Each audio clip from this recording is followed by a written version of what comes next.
Hi, everyone. Welcome back to the Light and Life podcast, conversations about faith and life from downtown Colorado Springs. I'm your host, Liza, and I'm here with Pastor Tim. How are you? Liza, I'm good. I'm good. Oh, good. I'm glad. Tim and I were just talking about our high-low buffaloes. Listeners, I'm not sure if you're aware what that is. I just learned about it in Bible study this week. It's kind of like giving your high. Is it in the Bible? Did it come out of the Bible? Totally. Okay, I'm sure there's a buffalo somewhere in the creation story. There's got to be one. Well, a high-low buffalo is like you say your high of the week, your low of the week, but a buffalo is what I'm most interested in hearing on your end. It's something that is wild or unexpected that happened to you. Wild or unexpected. All right. Are you going first? Oh, no. No. It's just you. Well, it's been, this has been a little while back from where this podcast is airing here, but we had Easter, and Easter was just awesome. And so that was a high, was being able to preach Easter again. I remember when I first preached Easter, but it's always an honor to preach Easter and to just see how it's impacting people's hearts, how people are gathered up and just feeling it. And there was some super highs there. So you wanted the high. That's probably the high. Low. Low. After you go through something like that, you feel a little bit like the doldrums of that.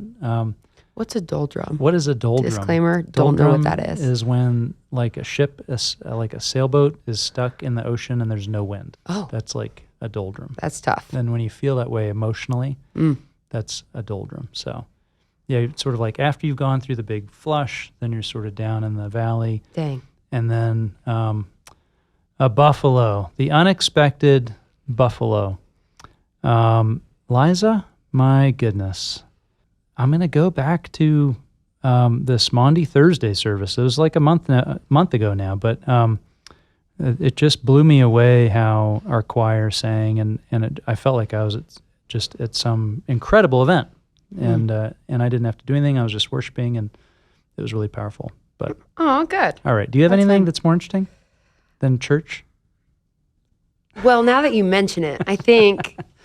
So my highs sad. and lows it's are so kind of sad. just, like my whole life there was this church and then that thing at No, church, that's not sad. That's awesome. See, mine make me feel kind of like a bad person. Like my high is that like I had a late night Sonic run and got a Heath Bar milkshake, which was huge. Low, work has been hard lately. Yeah. Buffalo, we'll bring it back full circle to church. Bagpipes on the Easter service. Yeah. Fun. For whatever reason, I started crying. It was very beautiful and empowering. And everybody singing Amazing Grace was awesome. I was actually sitting behind a row of 4 girls. And when the bagpipes came down the aisle, they were like, whoa. Like you could just see their eyes light up, and there was so much joy around the room. So that was my buffalo. I wish I had something more exciting. I was kind of hoping to get something super crazy, like you found, I know. You found out some weird ancestry, something. No. I don't know. Something super unexpected. I'm not doing any of that stuff. I'm not putting my genes into the gene pool of the Ancestry.com. Okay. Who knows? No. I don't know. You could be related to like someone crazy. Well, my family says I'm related to Pocahontas, but I've never really believed that. That's big. Soundtrack, so good. That movie, it rocks. Yeah, that same Do you have that musical talent? No. And I've never felt like that's probably accurate, but that my grandmother used to always say that we were related to Pocahontas through a distant relative of Thomas Jefferson's, something like that. So I'm pretty excited about that. Tim will be writing autographs in the lobby after Sunday service.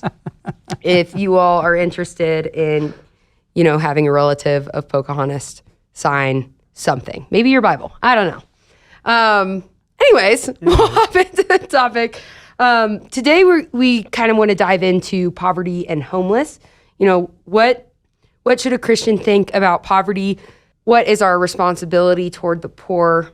I know a lot of us have many thoughts on this, but I know you have a lot of knowledge because your wife, Abigail, actually. She works in the business. Totally. Yep. She works in alleviating poverty internationally, and we might get a chance to talk about that either today or or because you sent me this question, and I thought that is a huge, huge question, and so we can talk about it probably on two levels, and we'll do it this podcast and next podcast too. But so it was your question. So so I just kind of want to ask, like, what have you thought about it as a Christian? As did it change when you came to know Christ? How you looked at the poor around?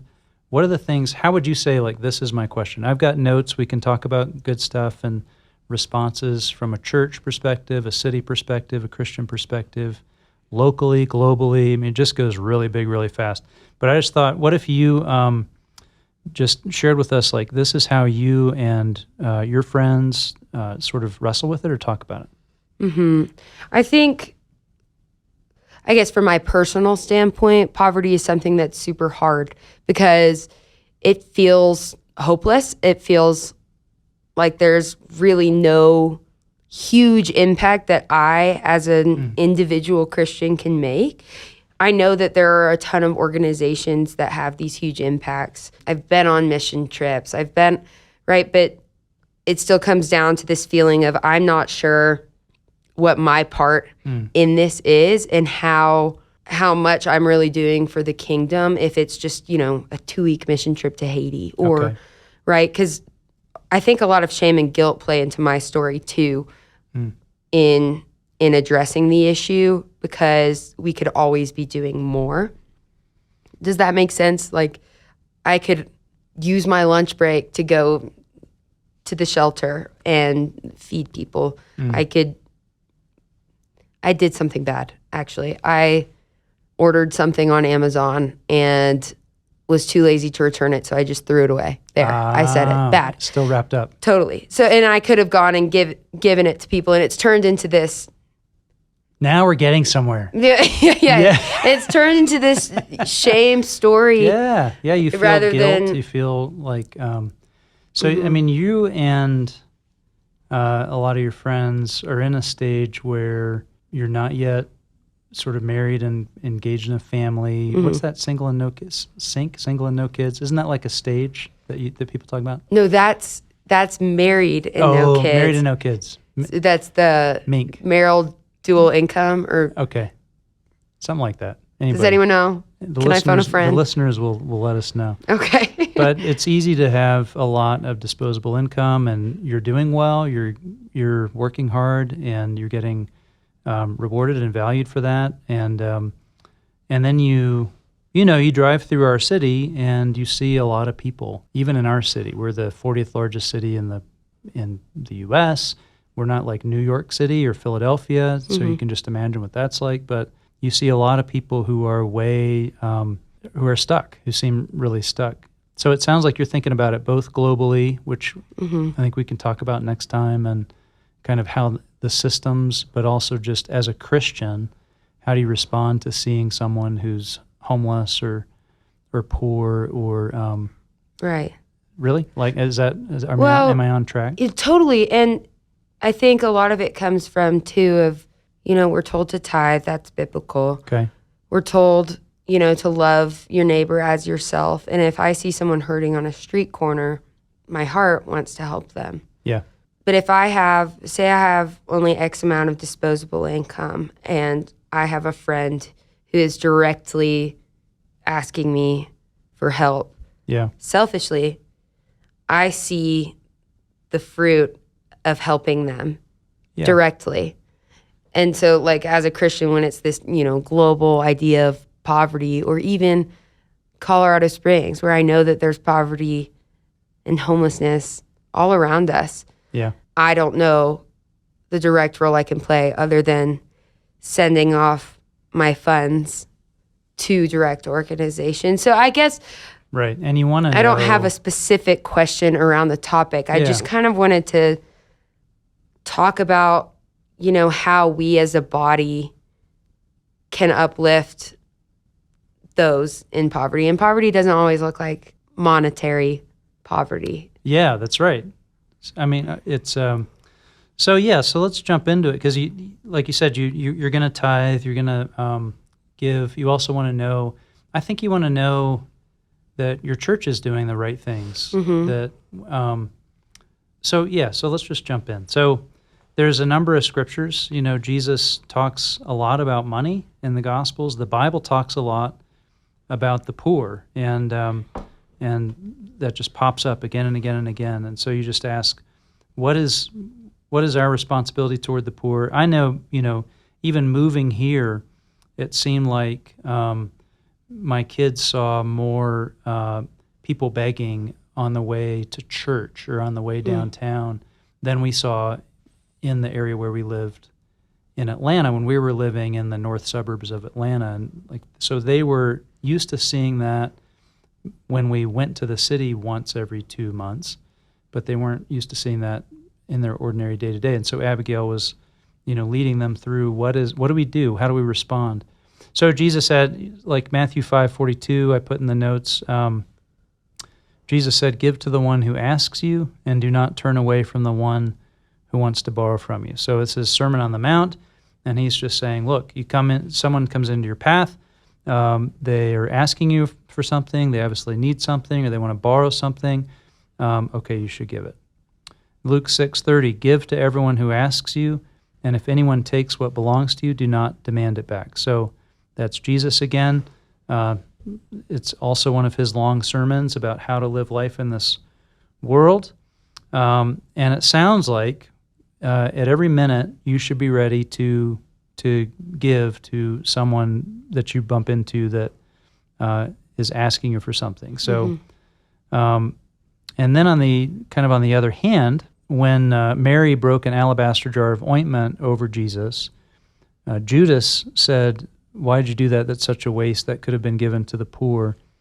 And Jesus said this kind of an odd thing. Matthew 26:11 said, the poor you will always have with you, but you will not always have me. So it was not wrong for her to spend that much on sort of loving and glorifying Jesus. And you just start to see these wrinkles emerge. Like maybe it's not as clear as I thought when I first jumped into it. Yeah, and when you say that, it kind of makes me think about how Jesus on mission, on his short time on this earth, he was constantly on the move.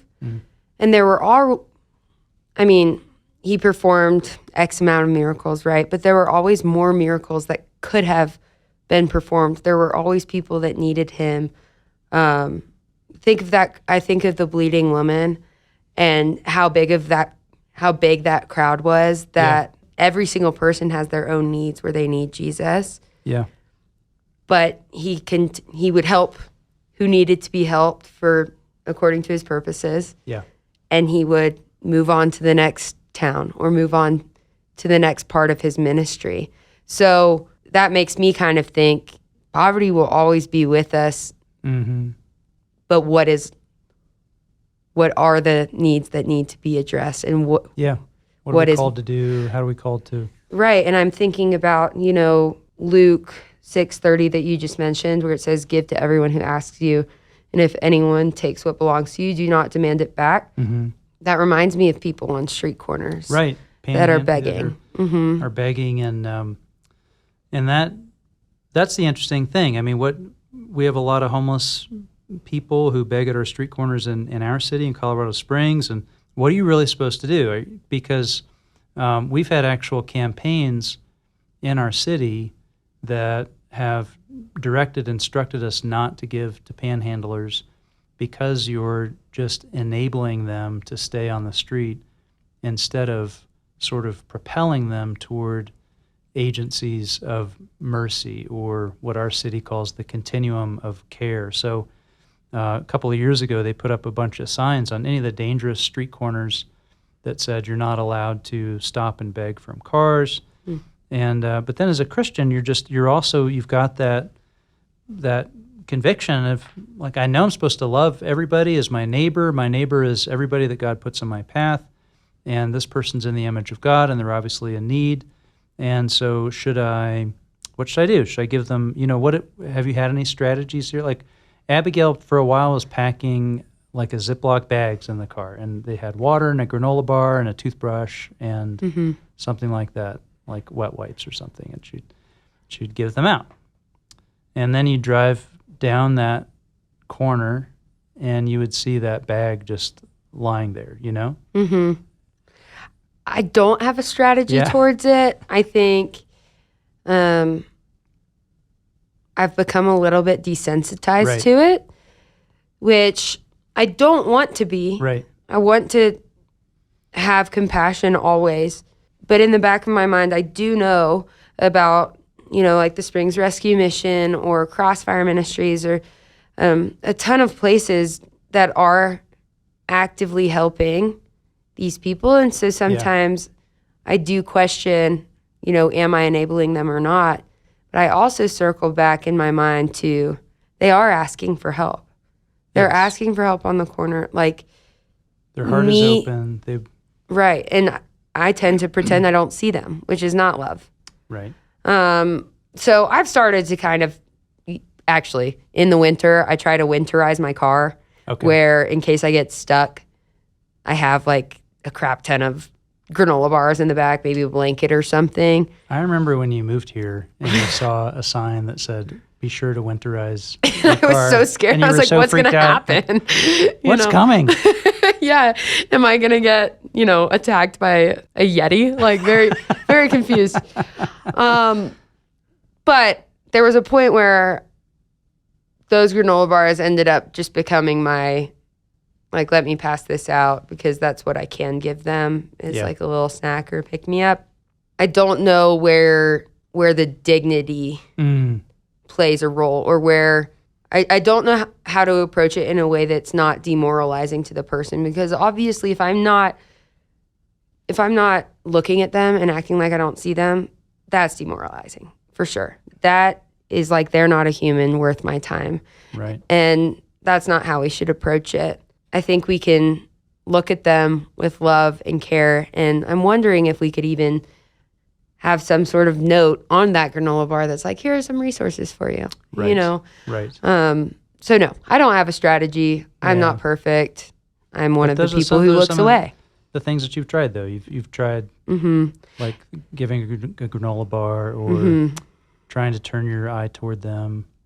I know Denver's wrestling with it. Like we've had here times when the police would move in and clear out the tent cities, and Denver is wrestling with that right now. Like they just had a big study come out about what's the net impact of clearing out tent cities. And, here we've had these tent cities from time to time of homeless encampments, and some just absolutely horrible stories have emerged. I mean, there was a woman who was kept and terribly abused for 3 days before she was murdered in one of these tent cities. And it's just, so you don't want to do anything to sort of propagate that. So it's a huge issue. There's a lot to say. I actually was just reading in my devotionals. I was reading through the Bible in a year, and I was in the always exciting book of Deuteronomy.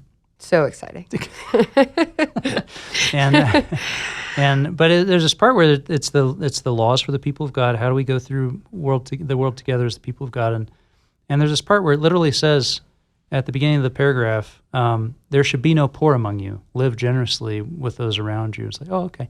And then toward the end of the paragraph, it was, there will always be poor among you. It's the passage that Jesus was probably thinking of when he said there will always be poor among you. And so it's this interesting thing where God says you're always going to have that, and at the same time we always need to be responsive to it. Like we always need to have an open heart or responsive heart. So where I go with this, as I'm talking about it with our church or talking about it with city leaders, is I always pivot back to the Good Samaritan story in Luke chapter 10. You remember the Good Samaritan story? Mm-hmm. Can you summarize it for us? You want me to? Yes. Okay. There is a man that's beaten and on the side of the road, and a priest comes by, ignores him. Basically, another one comes by, ignores him, and then a Samaritan. What? Not a Samaritan. Crazy. Yeah. Not the normal political response these days, I hear. Yeah. Puts him on his donkey. Yeah. gets him to shelter, takes care of him, binds his wounds, and loves him regardless of who he was. Yeah, and Jesus says, which of these people was a neighbor to the man in need? So Jesus really pivots it to challenging us to be neighbors, where he was asked at the beginning of that, where Jesus said, you've got to love your neighbor, and a young lawyer said, well, who is my neighbor? Because I want to figure out exactly who I have to love. And Jesus pivoted the whole thing to, no, I'm encouraging you to be a neighbor. If you're going to be in love with me, if you're going to be in love with God, you're going to grow in love for your neighbor, and you're going to want to be a neighbor. But that whole model, at the end of it, Jesus says, it's just so clear at the end of it that the whole story was about that instruction of becoming a neighbor, but then he was trying to train us, because he says at the end of it, go and do this. Go and do this. And so you got to look back and say, oh, go and do what? And so there's some principles there. What the Samaritan does, to everyone's surprise, so I'm going to talk about 4 things. Number 1, he responds with sympathy. Jesus is obviously trying to tell us that walking by and looking away is dehumanizing. And when it actually hurts you as much as you think it might hurt that person. I bet the person that you or I have turned our eyes away from, this is not the first time they've experienced that day. Like right. They're pretty hardened to that.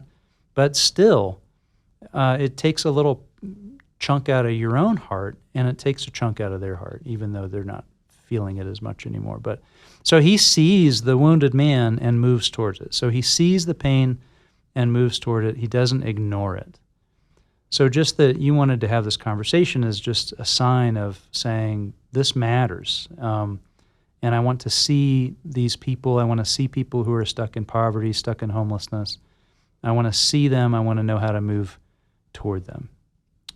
Okay, so that's one, is just, yes, it's right to grow in sympathy and open-heartedness and in love, and to lay eyes on the pain and the problem. Mm-hmm.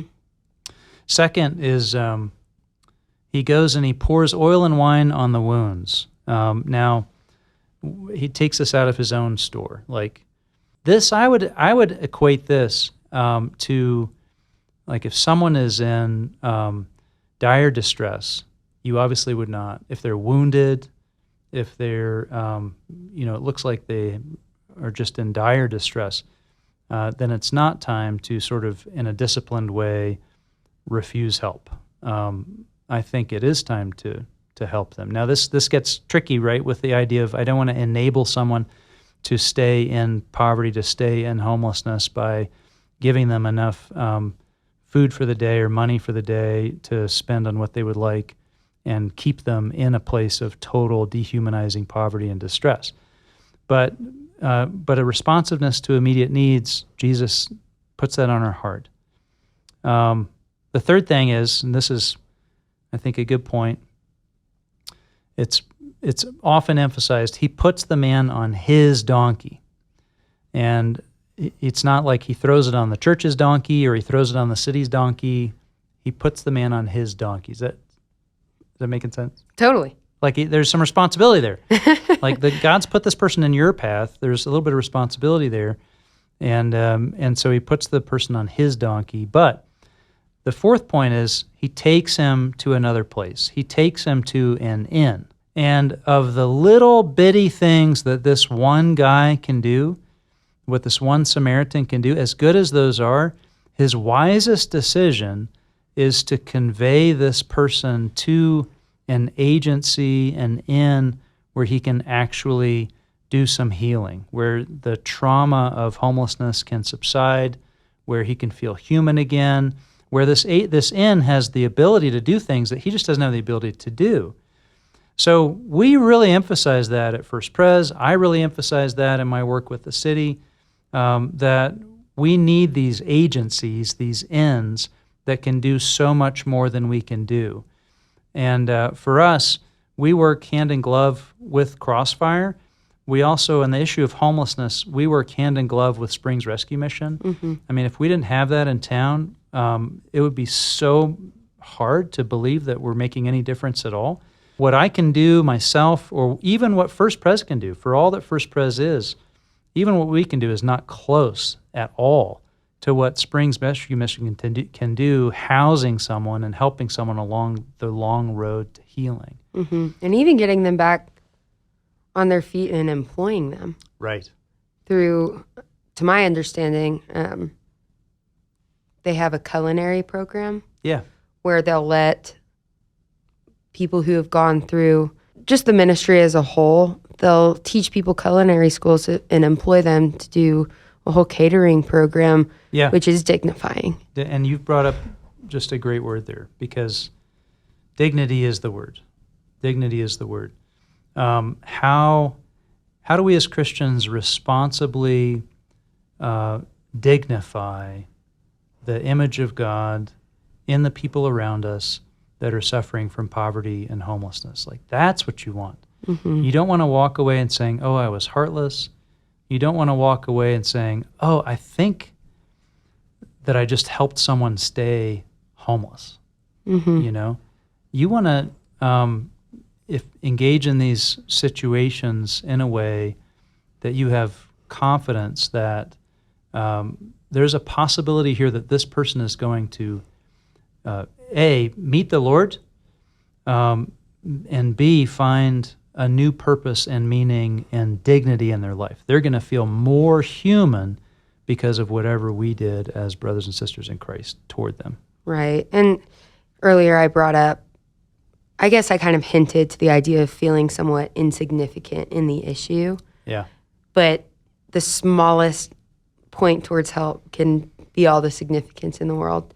So in this episode actually ended up being more about homelessness than it did about poverty. So next time we'll talk about poverty and dig into it. But I think that about wraps up our time. So thank you, Tim, for diving into that with me. I know that helps me wrestle with a lot of the questions that I was asking. Listeners, if you have anything that you guys want us to dive into, we'd love to hear your feedback. Be sure to like and subscribe. And we'll catch you next time on the Light and Life podcast.